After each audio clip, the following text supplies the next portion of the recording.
All right, ladies and gentlemen, you're welcome to yet another episode of The Checkmate. Good morning, good afternoon, good evening from wherever you're watching us from, whatever the time zone is. We want to welcome you to yet another place where we shall be analyzing the news stories that made headlines in Uganda in this last week. Good to have you today. Good to have you too. My name is Nicholas Nwamanya as usual, and today we'll have a conversation as usual with my friend here, Harold Turije. all the way from Itendero. I am the Duke there. The Duke of Itendero.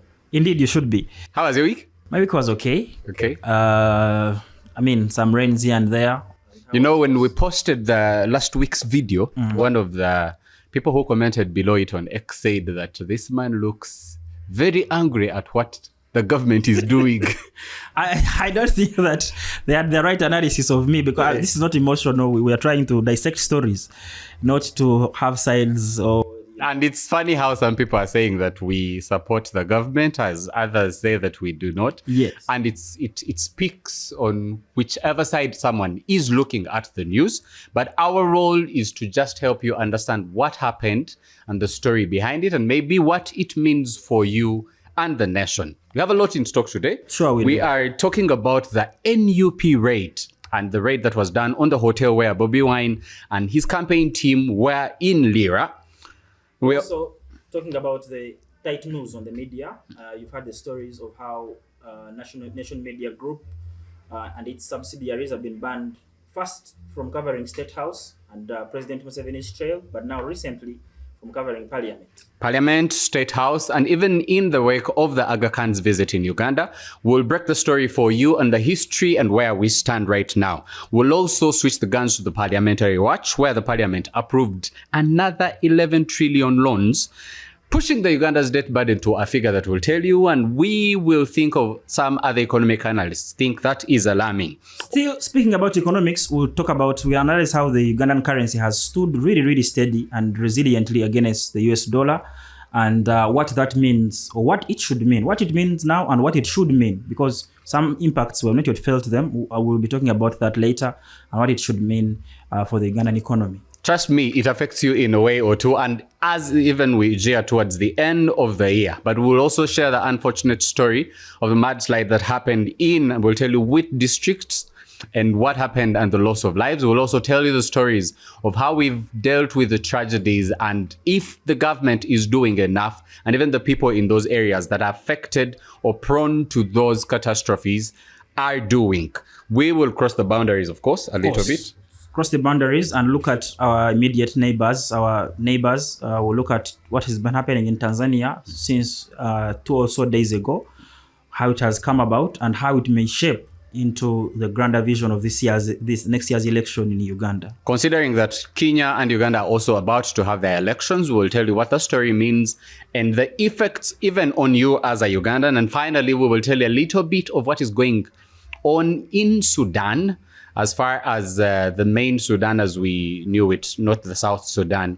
The Khartoum. The Khartoum government and the unfortunate happenings by the rebels and what people have termed as a genocide. And specifically then, for me personally, I will address the history. How does it come about? And then you're going to see how we are footing the same path if we don't stand to correct ourselves. But let's dive in. We'll also tell you about the Kenyan government involvement and the news that have been happening as far as that is concerned.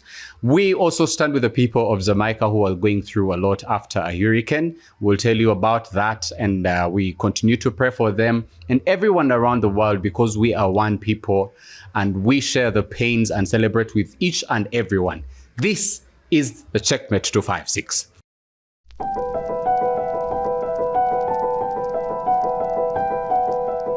First story, Nicholas.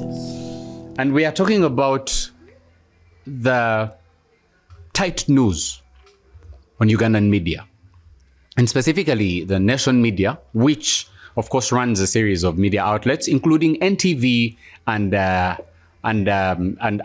Daily Monitor. I think 2 episodes ago, we ran an exclusive here when we were a little bit telling people how NTV was not allowed to cover State House and that there were internal meetings that were happening to tighten the news. And not to boast as a prophet, we are here 2 weeks later, and we saw what we had anticipated that was going to happen. And for those who have not been watching the news, those journalists from nation media that are accredited to cover the news at Parliament, when they reported this week, their cards were taken off and told that they no longer had access to cover Parliament. And we had already told the story how the nation media journalists were no longer allowed at State House events and all accreditation was withdrawn. Where the president goes, nation media journalists are not allowed. Now in Parliament, where there's a parliamentary session or any news in any of the committees, they are not allowed in. That was discussed on the floor of Parliament, and the Deputy Speaker who was chairing Parliament now said that there was an investigation that was going on and they would come back to tell the people what was happening. The Minister for ICT, Chris Badiomunsi, said that maybe they had violated minimum standards and that had to be corrected and they had to wait for the investigation. But we would like to tell our viewers that this is not the first time that has been happening on nation media. We've had the Monitor closed. When NTV opened in 2006, it took it over a year because immediately after opening, it was closed and it had to reopen in 2007. NUP Monitor offices were closed for a time. We remember the time when Andrew Mwenda, Charles Onyango Obo were arrested for sedition. Even for KFM and Monitor closed over that cases and the stories that they ran around the president, the death of Garanga, the story of Congo loot and gold and timber. There has been a systematic, I don't want to use the word agenda against the nation media. And the government says that, and of course, Museveni has officially called the Monitor an enemy. A bad paper. He said a bad paper, an enemy newspaper. So many times. So is this just a story of nation media versus the state, or a bigger story of the freedom of press and expression that we are seeing against the government? Please weigh in. Thank you, Harold. And welcome our viewers. I think that you mentioned it well, that this is a place of strangling of media freedom. But not just media freedom, because when you say media freedom, sometimes you tend to mean everyone in the media has been affected. No, this is an attempt to control the narrative of what comes out of the State House, but also the Parliament. Now, in the immediate, not the genesis, but in the immediate cause of this closure, but yes, closure and blockage is suspected because only 3 people, like the Deputy Speaker was saying, have that kind of power to bar, media houses from coming to cover Parliament. It has to either be the Speaker, the Deputy Speaker, or the Clerk to Parliament. True. The Clerk to Parliament said yes. The Deputy Speaker was the one asking. He even did not. He did know about it. So that leaves only one person who is allegedly. He leaves only one person in the soup of who might be the one that stopped his media houses from covering Parliament. And the question was why. And people were trying to guess correctly, which I think really that the stories that ran recently about the sole candidature of the Speaker and her cronies, must have raised a lot of dust. But also nation media has come because it's an objective media group. The Monitor, NTV, no wonder NTV has the biggest coverage because people get to look beyond the propaganda and see what the objectivity, You remember? Maybe I should also remind the viewers, and on that point that you are making, that before government weighed in on to control the content of nation media, specifically Daily Monitor, which was acquired by nation media later, they stopped their main inflow of money by stopping the government agencies from advertising with it. Yes. At one point, to say if we can frustrate and make them bend economically, we can dictate how they run their stories. Thank you. But so Nsiviru has done a wonderful job to maneuver through these very, very difficult circumstances, as the head of the group. And when it comes to this point, Harold, for me, I want to mostly focus on what does this mean. What does this mean? Not just for the media, but for the general public service. This is what it means. What it means is this: is that either toe our line, put out our narrative, Because now that means that you are not allowed to objectively report a story. Because if the story you're supposed to report is how did Nicholas become unopposed? Did they register 3 people? Yes, they did. Did they disappear someone? Someone was disappeared somehow. We don't know how they disappeared. Did they, use a lot of force to stop, use police, use courts, frustrate the process? Yes, they did. If you put out the story, you're merely putting out the facts. It is the viewers that are supposed to, and that's what we labor to do here. The viewers are the ones supposed to interpret that. And that's the role of the media. Yes. That's the role of the media. But now you're saying media reports, people interpret yes. what. Now you're saying you cannot out that story. Yeah? So what is this going to happen? What is going to happen? What is going to happen is that we are going to have gig journalism. Yeah? Oh, we already do. Yeah, in some kind of way, because there are media houses that are never and they are never talked about. They are never called the bad paper. They are never reprimanded. They are never stopped from covering any story. So the question is, are they the objective ones? So what happens is we start to have gig journalism that now to admit you to cover Parliament, you must not cover this story. So many stories that have broken out in Parliament. Imagine I don't know if King Kalisa is still the head of NUP, the National Association for Broadcasters, but at one point he was for long. And when the stories of NBS and Nile Post's objectivity came into question, people were saying that the NBS that we knew had sort of shifted to fit the narrative of the government. And maybe it's an investor saying, you know what, I can't fight it for the sake, because if we're talking about nation media, it's bigger than that, because it's Aga Khan. It's a bigger institution in Kenya, in Uganda. And it has deeper pockets to resist than maybe the likes of Next Media can handle. When King Kalisa, I think yesterday, issued a statement that was borderline, not saying we condemn this and this, it was lockdown but don't lock down. Lockdown but don't lock down kind of statement. One of the photographers for NUP, everyone knows Tabs, he's all over, and he says, please be objective, give coverage to all candidates as you give to the government, to Mr. Museveni. And in his response, which I think King Kalisa did not respond, is like, show us, okay, respectively, show me where I've not been objective. And the thing was, if you've been watching the news since the election trail started, Bobi Wine has not run as first or second story or even third story in their main bulletin. They actually have a bulletin before the 9 p.m. where they just summarize the election season and where everyone was. And say, why are you hiding that to tell the stories? You don't even have a still photographer where Bobi Wine is going. And this was what Ugandans looked at as an objective media that was homegrown.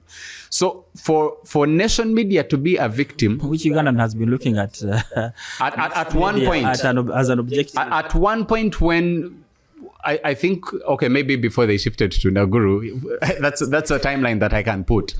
But that analysis of people looking from a distance and say, this does not look fair. The issues that people had with UBC, the national broadcaster, and before Maurice Mugisha came in to change some of the things, I think their main program, the political program, behind the headlines, because we're talking about media freedom, behind the headlines now shifted a little bit, and it could host opposition people to come and speak their mind. It was unheard of at UBC. And no one used to watch it, because you remember the joke that used to go around that someone went to UBC and even at their reception they were watching NTV. and it was that bad. But there was a shift to say, can we do some things different? If we are covering candidates, can we show some sort of, because there is a similar case even in Kenya, where they're saying the national broadcaster has a responsibility to field all candidates and give them equal coverage. And it's a national broadcaster, not a government yes, not a regime, not an NRM broadcaster. But you see, the point I was trying to make about Parliament, and if time allows, we'll come back to the objectivity of Next Media and everything.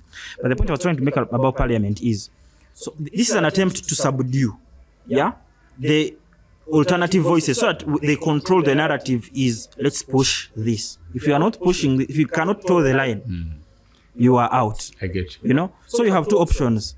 You either toe the line and respectfully, you've heard of CB, you've heard the story of CBS. CBS, yes. back then, radical, objective, pushing. It had to be closed for some time in the wake of the after it was Kayunga closed, uprising. yes. After it was closed and a lot of things, and then roundtable negotiations. I think now they are the most. Since then, they are the most. It's a third arm of yes of UBC. It's yes, it's a third arm of UBC. And the other day, Honorable Chagulanyi was complaining and saying, "When have you had me on any of the programs?" Yes. On CBS or on their TV is called BBS. What? On BBS. When have you had me? But every day, if anyone, any small person, anyone, Musiri David, any small person who disagrees with is immediately hosted tomorrow in the morning and given prime time. Same thing. I was going to talk about later about. It's one. You see, we can't dig right into the relationship between Bobi Wine and the Mengo government. It's a whole story. It's a whole story. Yeah. But what does this take the nation, or what kind of narrative does now start to come? This is what is going to happen is that we're going to find that we have in every sector. This is going to spread in every sector, and you find that there is a cadre judge, There are cadre judges. Media is controlled. Even policemen, because promotion, because we are going to get into a period. And now we have, because I mean, the same lady they're talking about, the court cases, the ladies went to court and said, how can they deregister us? It was thrown out. Electoral Commission has to toe the line. The judges have to toe the line. The police have to toe the line. So this is going to bring us to a point where there is absolutely no objectivity. Even national service is now no longer national service. It is, what can I do? For example, if a policeman is supposed to maintain law and order, to allow a procession, a freedom of, say, association or freedom of speech, that NUP can come and assemble here, freedom of assembly, and assemble here and speak their message. But then they know that, but this does not make the people in the higher, the people that are going to be promoted, the ones to get favor from, this is not, what makes them happy. And we want to talk about that when we talk about the story of Bobi Wine's hotel being raided. That barbarism, that trying to show that, I am anti these people. So you can catch an eye of someone who say, who is this cadre? Who is this cadre? You see, that is where that is where this country is going to go. And that's why you're going to find that even serving UPDF officers, high-ranking, experienced men who should know better, are joining the campaigns to campaign for their favorite candidates. It's we could discuss this, and we have a lot to discuss. I'm afraid we have to close it at that. But also the dead institutions is another angle that we should be discussing. You shouldn't be having a minister for ICT coming to Parliament saying perhaps they breached the minimum broadcasting standards, when an institution like UCC has not said anything, because it knows it does not have a basis to castigate NTV or monitor for anything, because they haven't done anything wrong. But if it goes to the floor of Parliament and you're trying to look for an excuse in the aftermath of actions being taken that have far-reaching economic impacts of some of these institutions and even an enlightened citizenry, it's where we have an issue.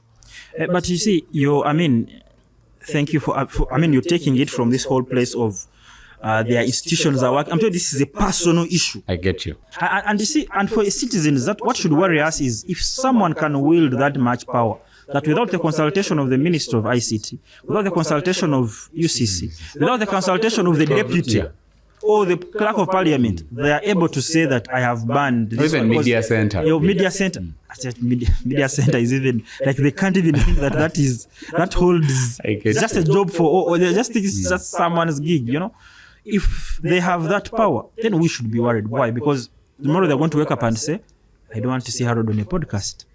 I don't want to see Harold free, because maybe you litigated a case that they were involved in and they don't want to see you again. So they have a judge in their pocket. They have a policeman in their pocket. They have the power to put you away against everything that the Constitution says. So we should be concerned that someone can yield that much power. And honestly speaking, that woman, we should be very, very concerned for what she has shown, especially in this campaign period. Coming unopposed, barring candidates, getting others out, doing all the things she has done now, banning media, we should be very, very concerned. If we are talking about an election, I'm afraid that we have to switch. Now, go to the campaign trail. One of the stories that made news, and I want us to discuss these two concurrently, but the first bit of it is the unfortunate raid on NUP's hotel premises while they were campaigning in Lira. For context for our viewers, while Bobi Wine was on the campaign trail in Lira, they in the aftermath of the campaign, when they were back at the hotel to prepare for the next day, they arrested 10 members of the campaign trail who have been charged with a series of cases, including vandalism and theft. Among the things that they say were vandalized in a funny way was actually a network jammer and a police vehicle and etc. We can talk about all that. If you saw the footages that were making rounds, they were quite unfortunate because they had to literally knock on all the hotel doors. Break. Did I say knock? Yes. Break into. And even some people blacked out. You could see people fainting and stuff. I think Bobi Wine took personal cell and was recording the proceedings. But in the aftermath, in the morning, that's when they had said they had arrested 10 people who they claimed had assaulted police, some of the policemen on the campaign who were blocking them during the day and stolen some things. That made news because apart from the road blockages that we've been talking about, was another incident where there had been an interruption of the campaign trail of the NUP candidate. We are discussing that in light of what we had discussed of the quiet election, and even more especially what people should expect when the NUP candidate starts to campaign in the Buganda region. Thank you. I think at the hotel incident was very, very unfortunate. Surely, this at the end of the campaign day, guys are tired, they're resting, you start to break in a hotel. For starters, I think that from what I have heard, I think that the charges might be legitimate. Because I mean, we saw a police car. It was not a police car, it's just a car following the trail. Apparently, it has been doing reconnaissance of some kind. And they slashed its tires. Now, that is barbaric. And every composmentist individual should speak against that, you know. But the NUP, and I've seen so many times Honorable Chagoran telling these guys that let's be disciplined. He really appeals to the... Actually, the case is that they deflated 4 tires, they stole a Dell laptop valued at 1.8, 220 jerry cans of diesel, and jammers and etc. Those are 10 suspects who were brought to court and will come back to court. They are currently on remand up to the 12th of November for the bail hearing. Yes, which bail we can already predict how it will go. And we'll come back to this, you know, when they produced in court. But what I'm trying to say is, I think that we must come out to categorically. You see, NUP should understand, and the foot soldiers should understand that they are a target. The atmosphere. They are in the bull's eye of law enforcement. Not even at the order of the Yodo camp. No, at the order of these. I told you the people who are auditioning for higher positions. I'm a DPC, but they are trigger happy. We have a police which is auditioning for ranks to please the king. Because now what the politics and public service that now has come, like I was saying in the previous story, is that you must appease the principles. We have left public service of merit, of rank, of who knows, of who is able to execute their constitutional mandate, to who is able to appease, even against, you know, their oath and professionalism and everything that their responsibility calls for. So if you understand that I am a target, I'm in the bull's eye of these individuals, then you must know how to act. And I don't think, honestly speaking, that is something that is an order that came from Honorable Chagoran to say vandalize that still they are jammers. They are, you know, they have tried in this campaign to navigate, you know, so that every time a skirmish happens, it is entirely now on the police, except in this particular issue. So let the NUP people, foot soldiers, even the leaders, understand that we are a target. So when you know that you're a target, what do? You act cautiously. So it was quite irresponsible for the members, especially now when everyone is looking for just the slightest that you stepped on a policeman. Everyone is looking for a slightest excuse. And then they'll get you. Yeah, so now you do something a little bit grave, a little bit, so they will get you. But the question is, what happened to due process? If these people are suspects, yes, they have maybe stolen or vandalized or whatever, what happened to due process? Is breaking and entering, is that due process? Is that a standard operating procedure? Is that the standard operating procedure? And there are ways of saying, we have listed these people, we are looking for them, let them come and report to us. Isn't there a civilized manner, a constitutional manner, a legal manner of arresting? But we are talking about the same police that, the manner and style how every suspect that had been charged for illegal drilling was picked. Yes. In fact, most of them, they were not firstly charged with illegal drilling. They would be picked and say, Eddie Mutwe, you know what, you stole a jumper or a phone or something, and then later they amend the style they were picked. And that's what the leader of opposition was saying of, if you have a list, bring it. Yes. Just bring these people. Yes. You don't even need a warrant. You shall write to us, we shall come. But the manner and style, this is being done, and it is okay. You see, it's a funny one. My grandfather used to tell us a story of how in Ankole at one point there was hunger. And then it was hunger for sauce. Like they had the food, but no sauce. And then the chairperson called them, like a representative of a king, called them to look for a solution. So as they were for a meeting, they found him cooking fish in G-nuts. Like for him, he was mixing two in one. At one point, they said, this guy can't help us. Let's go hold our meeting, because he's not in the same situation like us. The issue with the police is that they are here, they flourish from the lawlessness. Yes. Because it does not affect them in any way. They cannot reason with the person who is a victim of this that we are talking about, the opposition being, and even some of the issues. And as we're going to be discussing, people in Nachuvubo have been making losses. But Harold, I think... And it's okay. Like, it moves under the radar until the next thing happens. We discuss it at two levels. There are police that are overzealous officers. If you remember the Renito Gilbert style, back in the day. And this is like Sakwa. We've seen the stories. Those overzealous officers, they just want to, they're on audition, they want to show. But then there are those who, sincerely, the order has come from above. He has nothing to do. They have nothing to do except to execute, because, order is in the jail. Yes. Order is order, you must execute. So, I think those are two different things. Because the people that, for example, were arresting the unlawful drilling people, you could clearly see that these people have been sent by a higher power.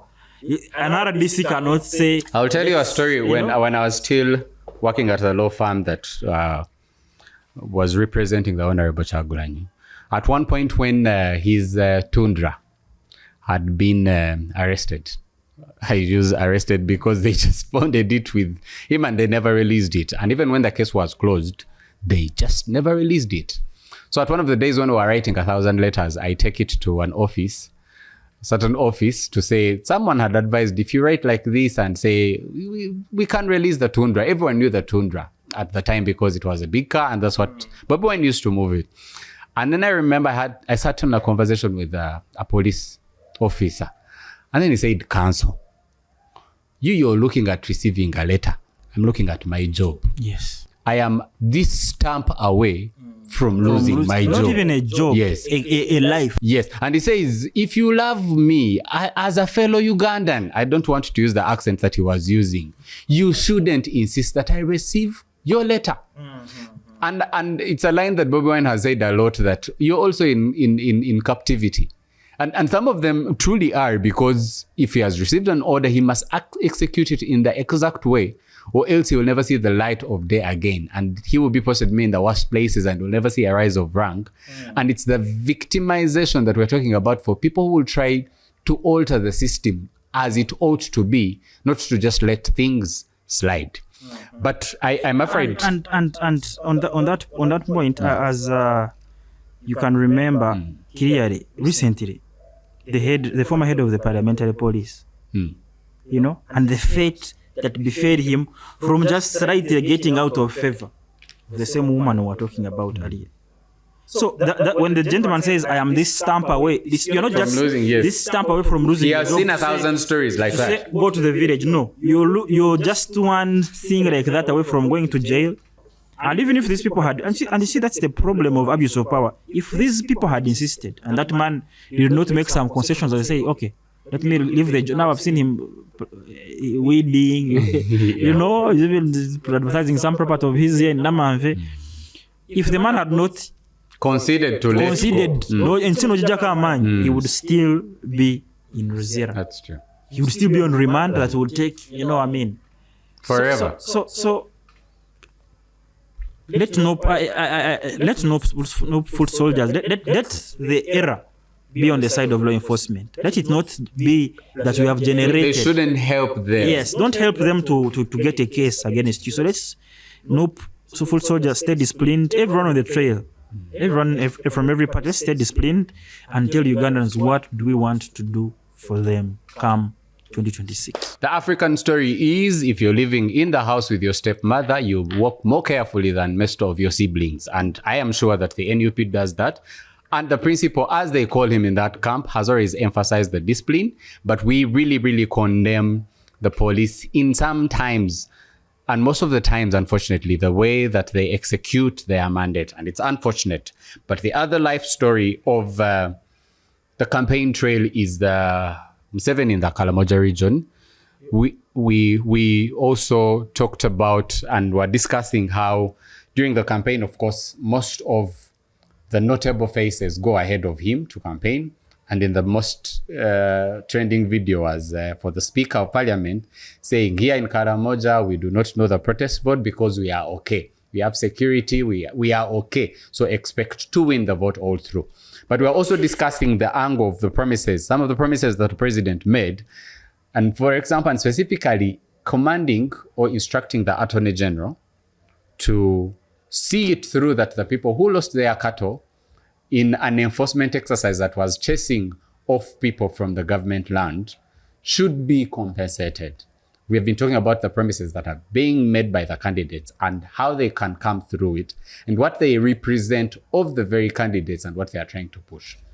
Thank you. Aside from the comments of Anita Monk, honestly speaking, I saw that video and I saw the people there and I was wondering, how are these people being mocked like this? And there is no one saying no. What do you mean the Karamoja? What do you mean they are okay? In which way? There is always hunger in that region. There is lack of water in that region. They have absolutely nothing to eat. Castle rustling is still a problem. It is one of the most impoverished regions in the country. And you're saying there is no protest vote here. But you see, that's the problem now might not even be the speaker, because I mean, Justice, she's looking for the votes for the party. The problem is that the people there also do not see it. They don't see that they deserve more. Don't see that the question should be asked. Don't see that they are way, way behind other regions, to the point where, you remember they saying that we shall not wait for what? For that region to develop. And it was a thing that had been said for some time. Yes. So the question should be ask the people. Why can't you remember that not long ago history? Yes. When you are hungry, when you go back home hungry and whatever, ask yourself if the speaker is saying no protest vote here because this region is okay. Ask yourself, how are we okay? When they are stealing the iron sheets that were supposed to come and help you to graduate from grass-thatched houses in the 21st century. And not that this is the cultural pride, this is what, no, of course, I mean, a few are an element of culture and whatever, but others, and I want us to debate it very objectively, others are a factor of lack. Definitely. You know? It's not choice, it's lack of exposure, opportunity. of lack of resources. So sometimes you see some intellectuals, elites on Twitter saying, no, guys, don't be backward. This is a way of life. 21st century. 21st, if we went and said, and had... If there was availability and they had choice. And if they had a choice, would they still choose the grass-thatched houses? Some wouldn't, and most of them, because even in... Culture is not... What we call culture is influenced by some factor, by the way. Because for the communities that were, for example, practicing female genital mutilation, it would be said to be culture, but sometimes they need a certain exposure to just let it go, and it's been gone for some time. That's a vice. You can say, okay, that's a vice, but let's look at the way of life. Yeah? Not so long ago, in traditional Ankole, the cattle keepers, the ruling class. Not the ruling class. In recent past, the cattle keeping community, or what you want to call the Bahima, were living. Museveni is the one who came and abolished this whole itinerary way of life of moving around, that whole herdism, that whole bararo thing of no home, nothing, But now they have settled down. They have actually realized that we actually will. Some are still stuck in the tradition. They are in northern Uganda disturbing people by them. Yes, but most of the community, you could say 90%, have moved on, have household, have learned, have since learned to take their kids to school, to say, no, instead of being a Murisa, go to school. So do you think that it's because of culture and tradition they should have maintained the other way of life? No. When you put it on a liberal scale, what way is better? The life they are living now that they're educated, they're into public service, they're into professions, they're into... We can talk about whether they are in public service by merit or... That's another debate altogether. But clearly their life has improved a lot by the opportunities they got from the fact that one of their own took over the nation. So if those people keep claiming that the Karamoja, this is their way of life, putting on hides and skins, that this is culture, they are preserving, you're lying. You're lying, and that kind of mentality is keeping those people behind. So there is nothing to celebrate about. It's not choice. Mockery. It's actually mockery. That people who have nothing to eat, who have nothing to put on, who can't put their kids through school, someone comes and says, you guys are okay. We are okay in what manner? How are they okay? Crossing to the promise, Museveni, I think the best thing that he's good at is making promises. And we can wait and see how those promises are going to span out. Not many months ago in August, he told the people in the Teso sub-region that they will not be compensated. For those who lost their cattle in those wars and insurgencies of back in the day, he told them they are not going to be compensated, and I think that message was also endorsed by the NRM clique MPs from that region. Museveni the other day promised the people of West Nile that they are going to be connected to the national grid. Is that the first time? Actually, and I've decried it. It's funny and things are poetic. But on this day, Harold, I've decried it that let there be, instead of media hosting who to talk about how they didn't get a card of NUP and everything, host intelligent people who are able to look at the manifesto from last election cycle and say, but the thing he's promising now was in the last manifesto, was in the manifesto before that, was in the 2011 manifesto. How come that 20 years later, you're still promising the exact same thing? How has this manifesto performed? Otherwise, promises are going to remain promises. On this day in 2003, the 31st of October, 2003, 22 years ago, Museveni promised that he would not hang on power. That story was covered by the Monitor, which is right now under lockdown of State House and Parliament. And it's poetic that we are talking about the Daily Monitor that is on the news about to be hanged, and the same president making promises that might not be practical. Is it deliberate, or is it the people that are not indisposed to push for accountability? No, I think it is. There are two things, because this is Museveni and promises, especially about power. You don't know whether he originally knew that I am going to be here to stay, or if he evolves as time goes, he realizes that no, I made a mistake, I still need to be here, or the opposition is weak, there's no push factor, why should I leave?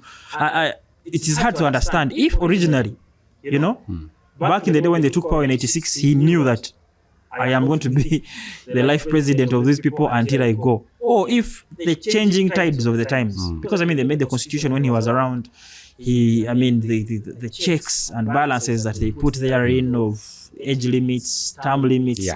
At first it was the movement system, change it to multipartism. I don't think that it would take an exceptional genius and almost a prophetic predisposition to sit in 1986 and be able to tell that he would be here right now. Yes, that he'll be here right now. That this is how I will move. This is how I will maneuver things. So I think he takes them one day at a time. But the principal thing is he cannot leave power. How he will do it, whether it is throwing away the generals. But isn't it a proof of wisdom that he has had it his way all through for 40 years? In fact, calculating the Bush War and the time of his initials, those are around 46 years. I think of having it his way. I think it's not just wisdom. It is this whole wheel of this. I can do all things through Christ. No. This whole it's verging on animalistic resolve to have resolve. Brutal resolve. Brutal was what was brutal resolve that no matter and then of course what feeds into that is that the would-be opponents did not understand him from the start. And I saw someone talking about it recently. They think they knew him. Every day they came close. Because there was a time Amama Babas was convinced that Museveni will not run again. Yeah. They got shocked in a national in a party, got shocked by Evelyn Anita kneeling down and saying, "We are endorsing you today. All of us are endorsing." The man was who's all of us? Yeah. So then Kenya's time came. Then I think it's Matembe who tells the story well of her cancelling Besigye, who had said, "This man is not going to hand over power." And Matembe said, "I went to Besigye. I said, let us be patient. The man promised us this, and for him to be vindicated, for Besigye to be vindicated, and even with the mandates that we were talking about the other day, and Matembe realized, these guys were justified. They just read it before we could." So I think, to be honest, that is Museveni promises. Now he's looking for votes.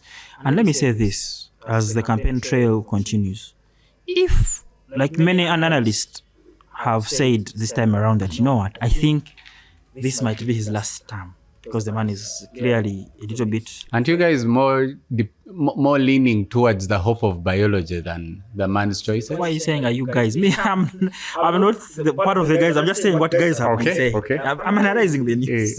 Because the Museveni, I know, for me, I think that if he thinks that he still has some strength, I don't think that he will relinquish power. We are not abandoning your candidates today. What I was saying is that if indeed this is his last term, I don't think that the promises are going, because now, in my last term, why should I? There is no incentive, and this is why you see in a neighboring county in Kenya, most of the presidents look at Kibaki's regime. Yeah. Kibaki post 2007, that violence.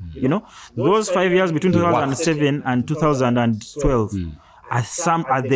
Those 5 years are some of the most prosperous years and most consequential of the Kenyan state. That's true. The second term of Uhuru, he worked. He took so many loans, but he did a lot of infrastructure, trying to look for legacy. Now he had already scored. The first time is a little populism. There's an election coming. You cannot tie some screws. And second one, you have nothing. Second one, I am going to go. So let me now work for a legacy. But this one, after a long haul, there's no one to impress. It's the same thing that I want, and I'm sorry. Sometimes this is the last one on this technical. That I talk about are my people. I was warning the people in Shema South, which is my constituency, and telling them that if Kamuntu comes back, good candidate, good gentleman, very developmental, but from, the health and the manner is that this gentleman has absolutely no incentive to say, let me go back to the constituency and develop it. Because there is, even when there is a will, he's just, the physicality cannot enable him. But the fact that he knows that surely this is the last time, there is absolutely there's no pressure for the zeal too. He has done what he has done, and the constituency will forever be proud. He's just afraid to live in the absence of the power that he is used to. and that's all the driving force there is. And I know he might go through, but I have said, guys, we shall see if he comes back to. So we are not abandoning your presidents as we speak. The campaign trail, Museveni was in Kaberamaido and Kalaki today. Bobi Wine in Kitugum and Lamo. And Mugisha Muntu was resting. So is Frank Bulira.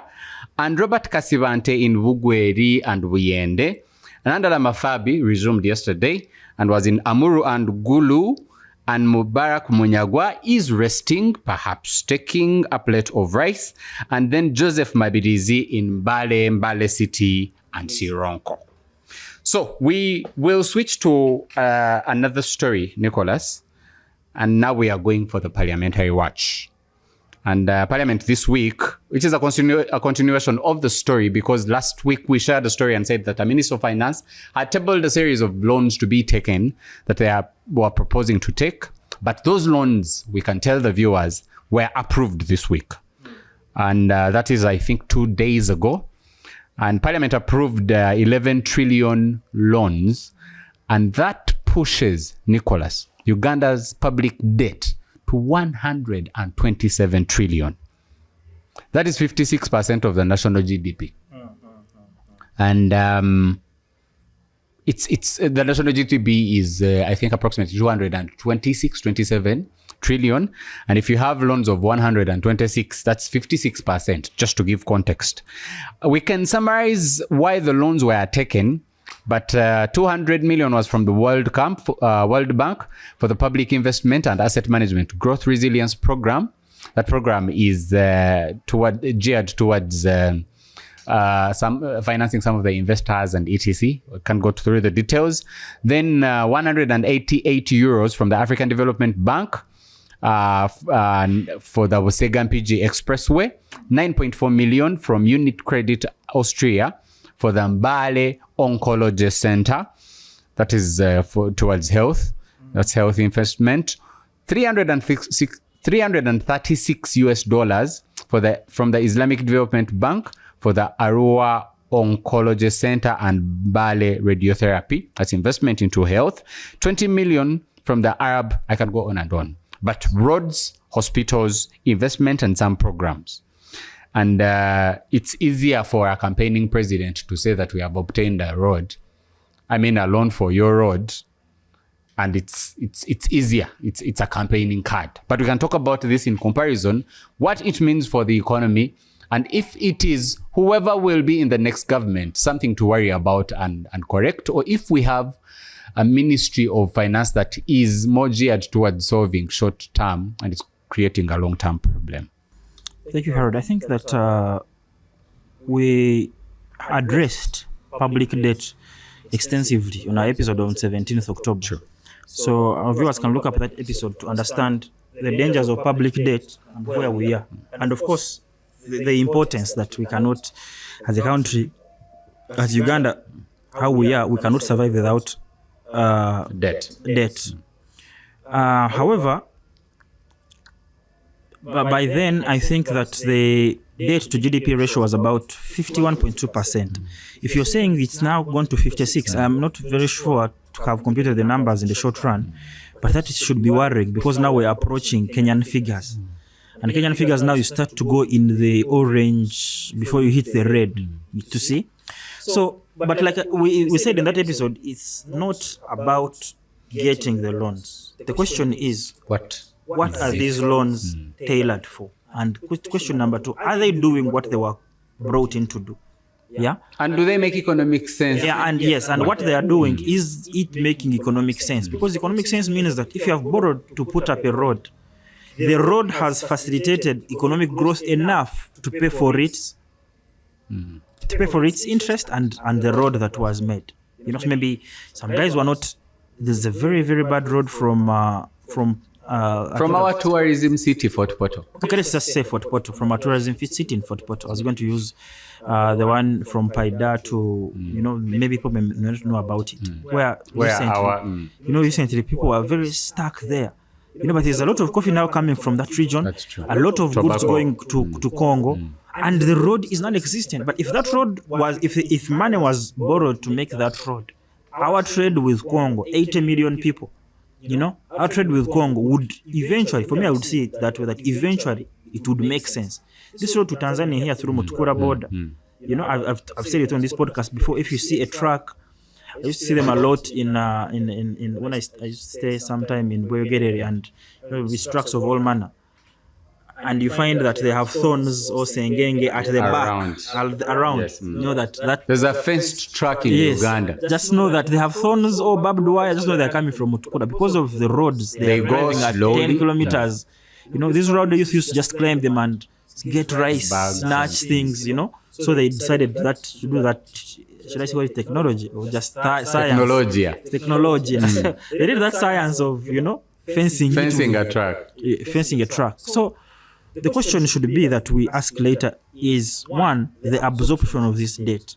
Because as of when There we must were be a strategy. when we were talking about it as of a month ago or so, we had about 12 trillion of unused debt that had failed to be absorbed. And part of this I was saying in that episode that it was because of lack of comprehensive planning, where they want to do a road. I used an example, I think you remember this road of Chiraka Sanga to Matuga.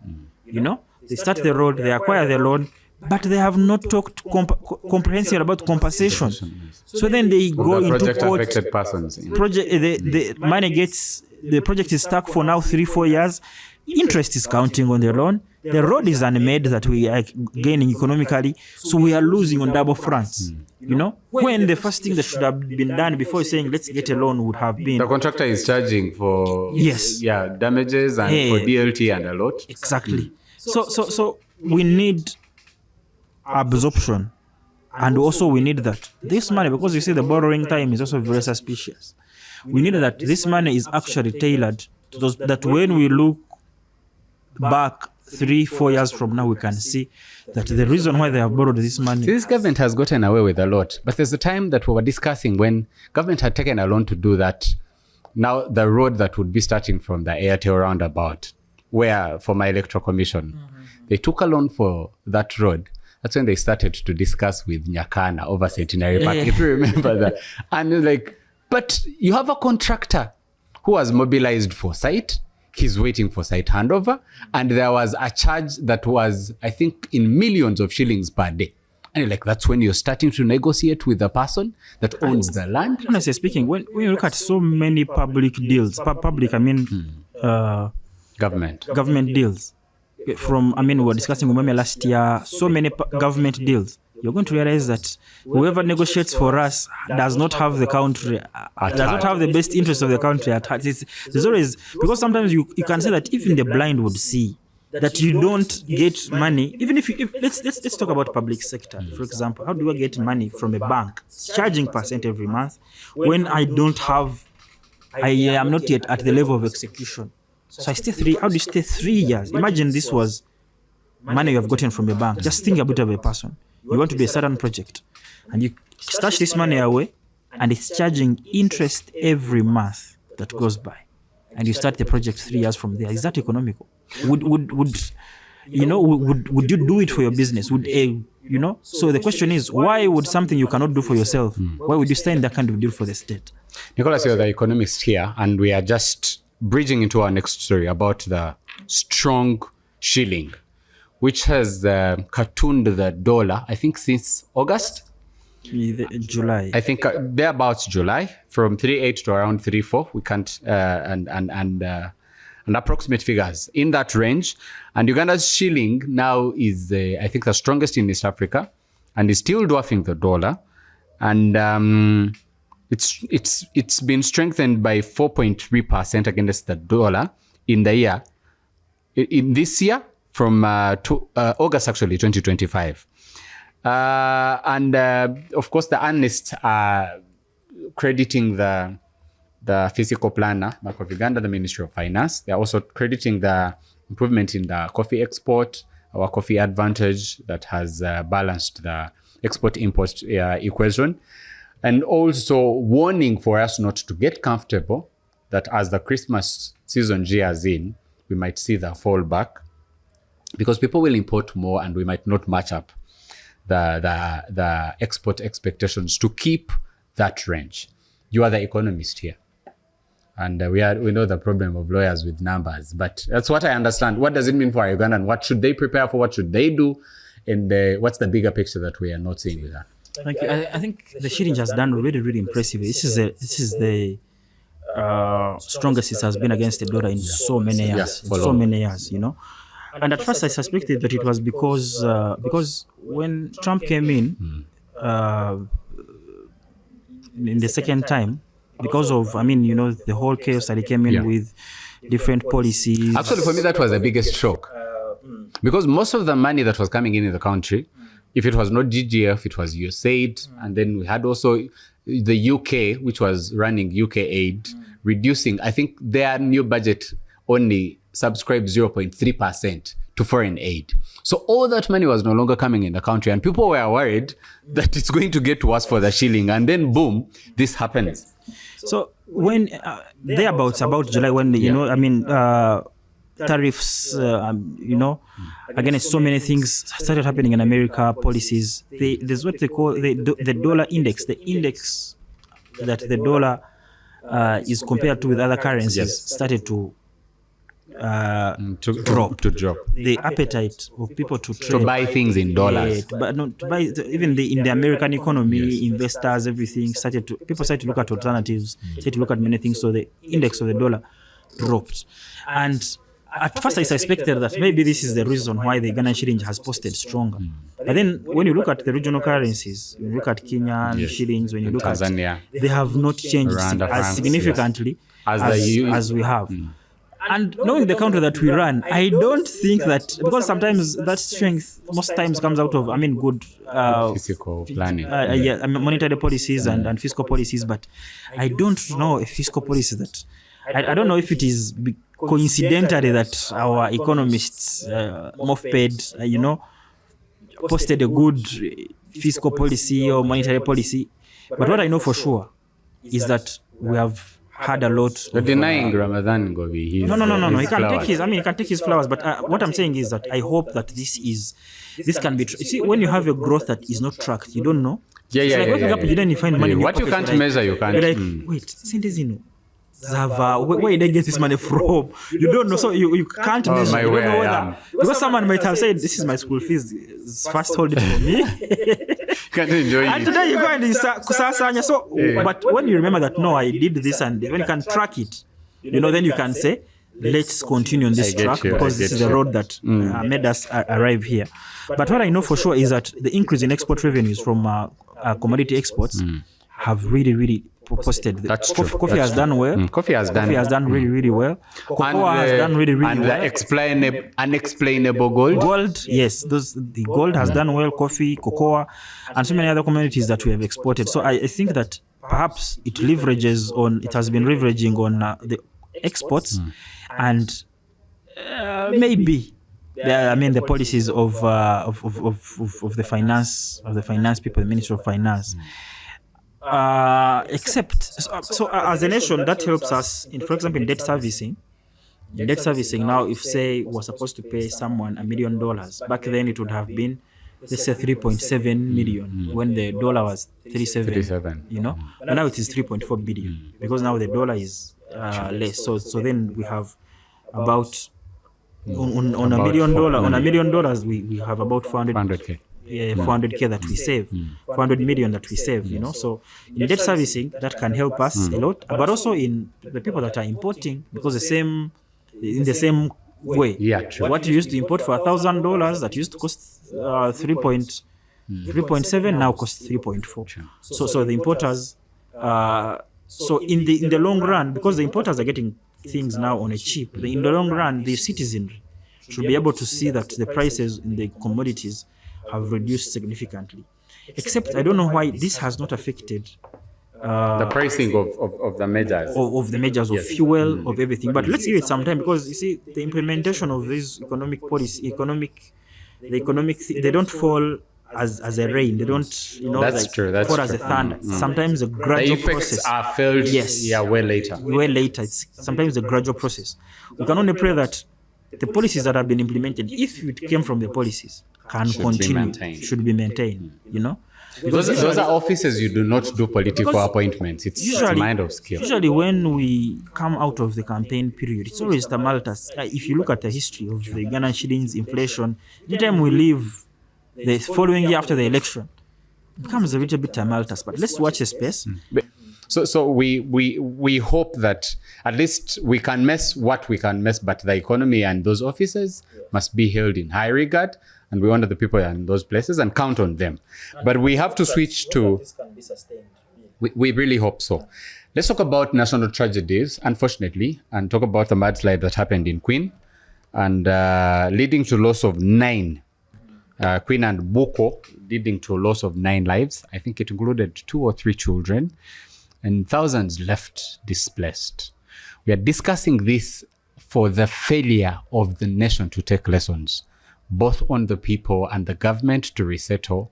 Our indolent ministry for preparedness, disaster and preparedness, which what we remember about it under prime ministers, because that's under the prime minister's office. All we hear are corruption scandals from such programs that should be helping people. Nicholas here, and on the episode we've discussed different tragedies, even the one for the Kasasiro, Ugandans buried by garbage, and stories breaking that some investor came here to deal with a garbage problem but was asked for a bribe and had zero tolerance and had to leave. Why are we not taking the lessons and doing better? And all we wait is that Mother Nature will have mercy on us.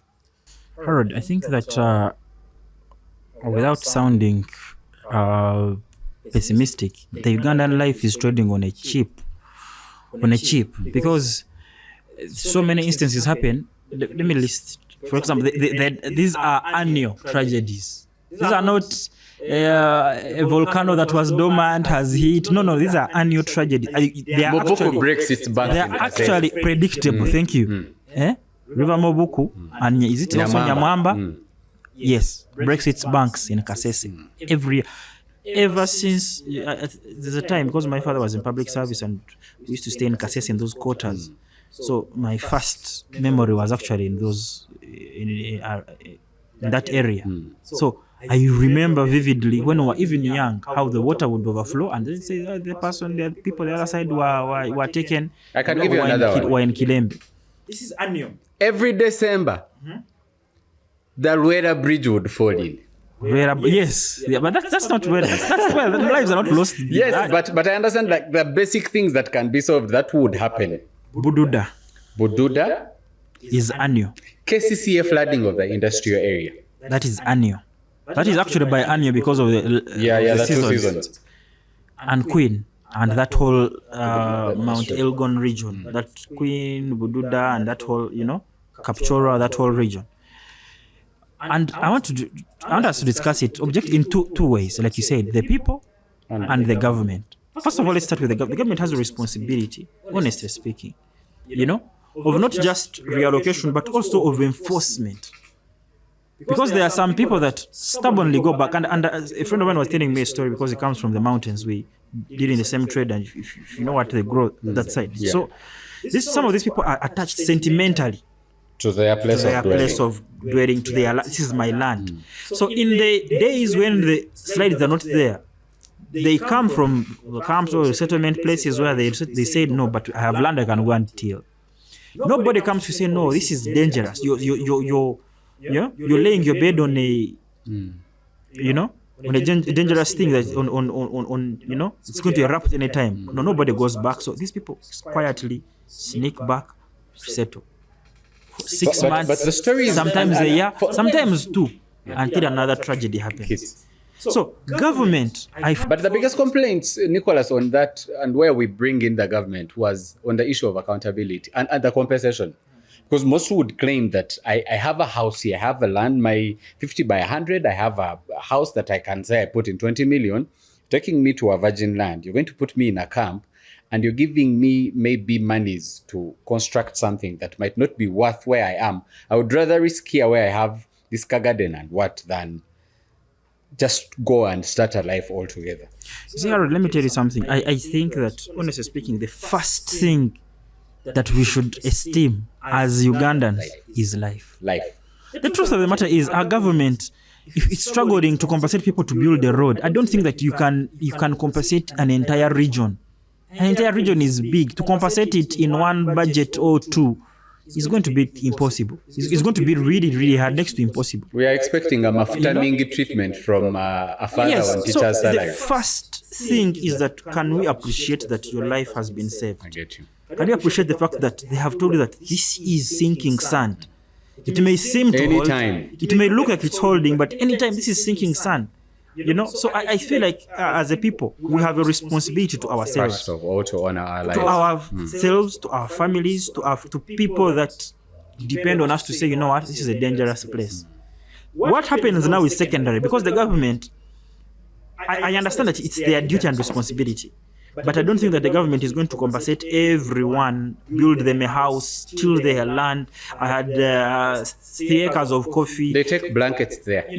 That's the first response, but it's not sustainable to solve a problem. The government has a responsibility to see if these people have been resettled, because these are internally displaced people now almost, Some of them are displaced by those floods, some of them are rescued.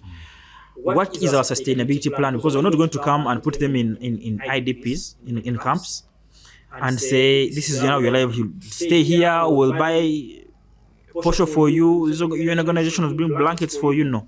There must be a plan to assimilate these people back into the different communities. Maybe down on the mountain, but then down, maybe empty lands that they were taking them to in Chiriandong and wherever.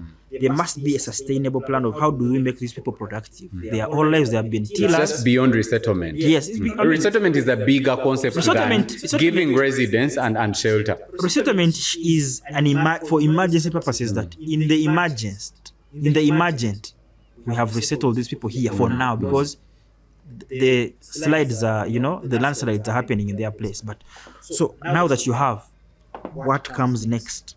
That is what government is supposed to sit down, the ministry planning, disaster preparedness, but there is absolutely no preparation. It's just disaster and the after disaster and firefighting. No, ask yourselves on a yearly basis, these people, how are we going to assimilate them? How are we going to make them have a livelihood? Because these are people who have been working all their lives. You're not going to make them, you're not going to put them somewhere and they become beggars. They're not refugees. That's why most of them just go back, because it is better to be on a risky piece of land doing your own thing, living your life, than to just be in a camp here. Nicholas has started to make sounds that are a preserve of our Minister of Finance. That's why we should switch from this topic. We pray for the lives that were lost. We pray for eternal peace. And we pray for safety and provision, that God shall be light to those that survived, and there shall be reimbursement of what has been lost in a way, and we can count on government to change the story and the narrative.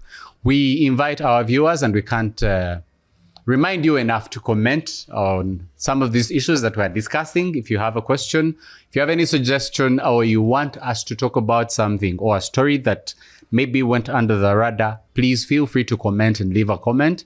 Subscribe if you haven't and you're just watching us for the first time. Share the link to this YouTube channel to whoever you think would be a very beneficiary, a Ugandan in the diaspora, anyone interested in our affairs, even anyone who might not have time enough to watch the news. We got you covered.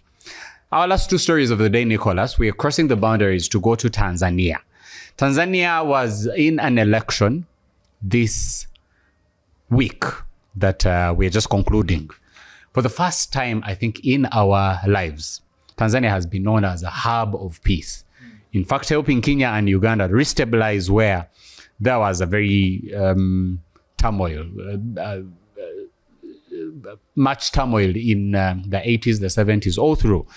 And from the death of the past president, Magufuli, may his soul rest in eternal peace, the then vice president has been at the helm of power in Tanzania. Ugandans and Kenyans have unfortunately nicknamed her Idi Amin Mama, but that person has been on the ballot. We ran the story how the main opposition leader, Tundu Lissu, has been incarcerated and is in prison. This election found him in prison. He is still in prison. The second biggest candidate was cancelled out of nomination. And in Dar es Salaam, the site was only the incumbent president had posters all through the city. With the opposition candidates, nothing to show, which people said this was a feigned democracy. They went on votes. I think they have been on lockdown for the internet for the past month. No access to X, no access to Facebook. And there was total lockdown on the internet, I think from Saturday or Sunday.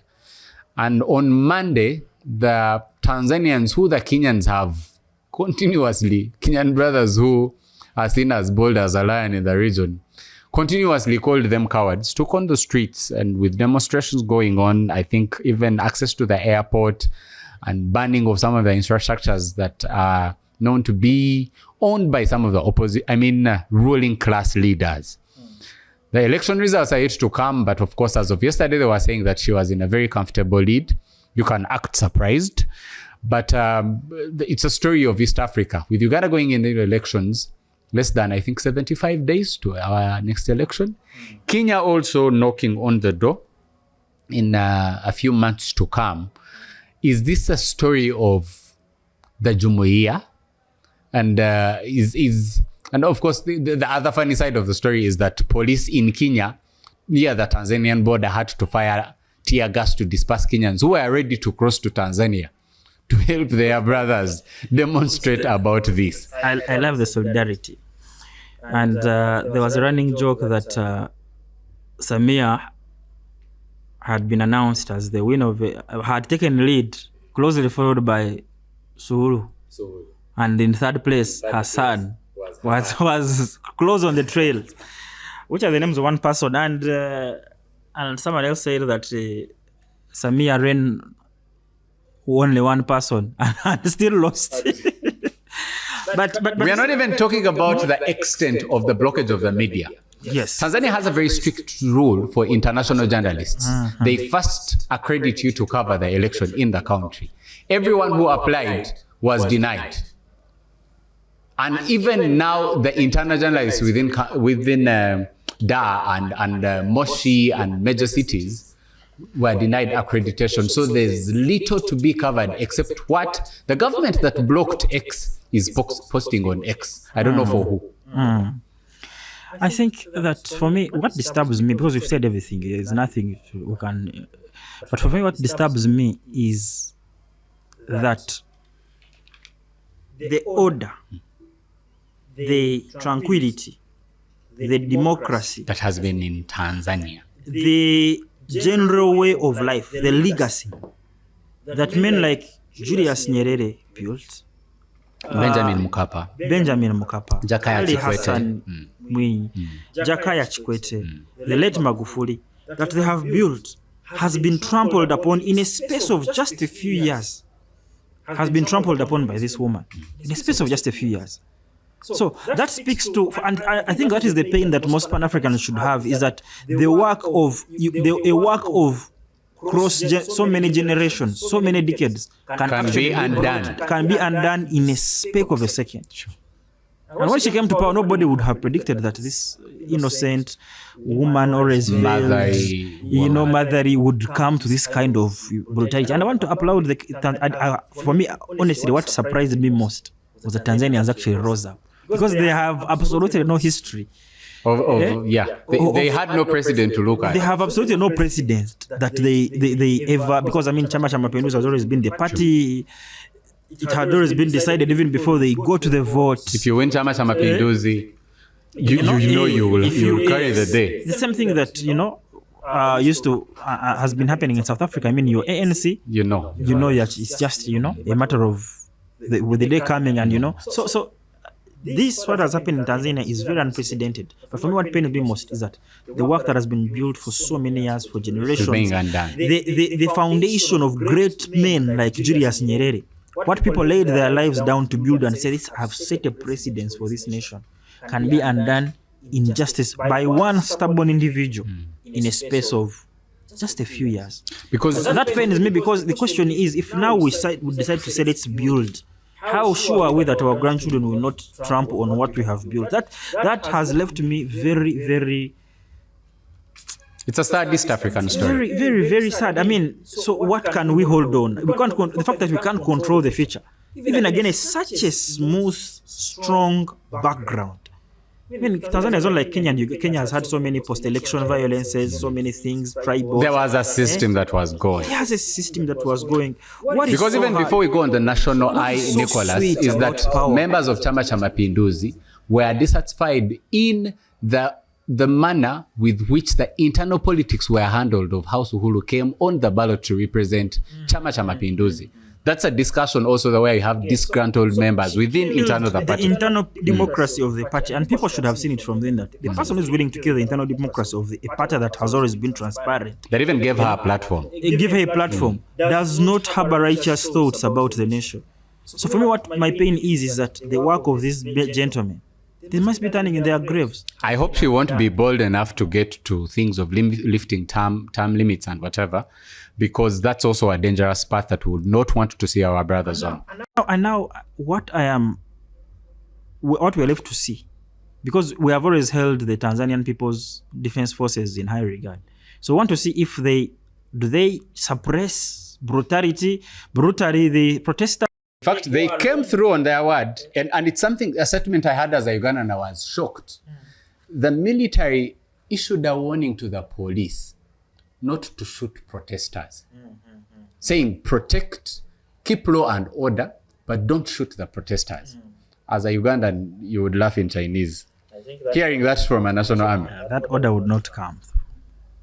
Still on the international scene? Still on it's a sad story for South Sudan. I mean, for Sudan, the main Sudan. But, and for those who do not know, there's an insurgency with a rebel leader of the RSF who has launched war, and there have been 1,000 massacres. Very sad stories and scenes coming through from Sudan. And the other side of the discussion that we'll have is that the UN report has linked Kenya to the Sudan RSF army supply using the international airport, and that it is actually harboring the rebel leader and was still enabling his gold trade with United Arab Emirates, out of which he is getting money to finance the war. And they are saying, you are literally killing Sudanese. I know you will also tell the viewers of the history of how we get here in Sudan after the fall of Omar el-Bashir and the new government. And then now we have this gentleman, I forget his name. He has a nickname, Hemedi. I think that's a nickname that is a combination of his three names. How we get here in Sudan, even after the split with South Sudan and SPLA getting its own. And now we have a Kenyan and other African nation, if the report is true and something to go by, a Ruto government enabling the massacre of fellow Africans. I don't think that they see it like that. When Rigathi Gachagua left the vice presidency, when he was kicked out, I think he warned us, and this gold thing is not news. Gachagua, you're quoting Gachagua on the warning, yes? Yes, I mean, it was not a disgruntled person. No, well, I mean, it could have been disgruntlement, but someone at the level of a vice president knows some things that an ordinary citizen is going to know does not things. know. But he talked about that kind of thing. He talked about gold deals coming through. So if gold allegations of gold have been said, then I think that we add 1 to 1, you get a 2. I get you. And I don't think that the Ruto regime and the enablers are seeing it as a massacre of fellow Africans. You see, for people who have this moral high, we have left this place of people having the moral high ground of saying, but we are Africans. Let me go. Everything is now tailored towards what do I gain? Where do I get it? How does this advantage me? If I am having campaigns next year, I need a lot of money I'm so unpopular at home. So much money to buy your opponents, buy political spaces, give to my MP so that we can dominate parliament, and buy Gen Zs who have no jobs. What, for me, my principal role is to protect my seat. Is to just look for as much money as possible. If that comes at the cost of children dying in the Congo, it undermines that. I don't mind about that. You know, if it comes at the cost of I mean, there's a whole genocide happening. If it comes at the cost of a genocide, blacks, in fact, mostly the reports have been that blacks are the ones that are being, Yeah, true. racially profiled and eliminated. People in hospitals, people in whatever. So I think that I don't think that the enablers are looking at it from that perspective. But the point that The effects of their trade. yes, the point that I wanted to talk about and to elaborate to our viewers tonight is that how does this come about? This comes about after Omar al-Bashir, and this is the legacy of Omar al-Bashir. All those years in leadership, kills every institution, every possible thing that would have allowed the continuity of the country post him. That would have allowed for smooth transitioning. That there is a president, okay, he has ruled for 10, 15 years, that another one must come in, another one must come in. Let me tell you, the natural thing is that leadership will always change. Whether we like it, whether Muburunji or Mububi, is that leadership will always change. People will come and go. So what Omar al-Bashir does is that when he comes in, he consolidates it. Yeah? Kills institutions. And I want you, as I say these things, I want you to ask yourself, where else have we seen this? Yeah, I see our producer telling us that our time is done. Yeah, where else have we seen this? Comes in, consolidates power, kills institutions, biases everything, justice from justice to the armies to everything, creates a special force to protect his interests vis-a-vis now the national as army, we would know it. as you would know it, does all these things and thinks that a time may not come. I mean, puts opponents on a chokehold, destroys democracy until the time comes when he's booted out. And the nation has absolutely no direction, has no precedence. Everyone doesn't know what to do. They don't know the natural way of doing things apart from let's fight. He has said. So the only solution is just take up arms. So where else have we seen this kind of thing? And honestly speaking, this is a country that we're going to raise our children in. This is a country that our children call home. But what speaks like a duck, cackles like a duck, Definitely. walks like a duck, is going to be a duck. Yeah? So we can only hope to God and say that our story is going to be different. But this is now the legacy of Omar al-Bashir for everything that he did. And the question is, really, is it worth it? Is it worth it? So what did he labor for? All in vain now, because What did he labor? it's like a big rubber rubbing everything that he did. No, but he self-destroyed. You see, that's now the difference between what is happening in Tanzania and in Tanzania, the people laid their foundation. This one just came and decided to do what? And I'm sure that if this whole episode goes away in a good, smart manner, people will say, no, let's build on what? Yeah, I get you. On the foundation that our forefathers laid. This was just a disruption. Someone just came and disrupted the system. But in the Sudan, this is the making of Omar al-Bashir. This is his legacy. This is his making. And he cannot say, these people took me, the nation was stable. You see, stability of a nation. Look at our Producer who is giving us a bad eye. And I remember when Muntu who talked about it, that you see, when people say there is peace, people are peaceful, people are whatever. The peace is not the absence of war. It's not the absence of someone has broken into my house. You know? And in Sudan, there was a semblance. In Libya, there was a semblance of peace. They even had more peace than, you know? Here people can demonstrate and do. I think those things never used to happen in Libya, you know, and Sudan. But look at where they are. So the question is, all this while you have been sitting on a volcano, and hoping that because everything is quiet, there is a lot of calm, you don't know what is boiling underneath. Magma is boiling underneath. Get you. So, like the start of every Mission Impossible movie, our mission, should we choose to accept, is to have a better Uganda. And this message will self-destruct in 2 seconds. Trust me, winter will come. I'm afraid that we have to close. We are leaving our viewers with the last bulletin. And just to tell you about it, I think in one of our first episodes, we talked about the unachievable development. And on the 2nd of August, 2025, the president wrote a letter to the Prime Minister saying that he had seen the redevelopment and upgrade of the Nachivubo and beautification by Ham Chigundu. That project received a NEMA certificate. I think I just saw a copy today, and on the 3rd of October 2025. What we will notice is that you will notice that the development started before the certificate was received. And for the redevelopment that was okayed by NEMA. As we speak right now, with 3 or 4 heavy downpours within Kampala, traders downtowns are counting losses and losses. We are grappling that. Maybe we will start from there next week. But we just want, and we call upon you to do your part in ensuring that we have an enlightened citizenry, we have enlightened Ugandans, and we know what is going on. And if you can do anything that can change the status quo, please do not shy or stay in your comfort, and make sure that you are contributing something to the motherland. I would like to thank our producers at Peloton Spaces, and also our panelist, Nicholas, my friend. Thank you very much for contributing to the development of your nation. And until the next episode next week, this has been our episode for week 44 of 2025. Happy new month for the month of November.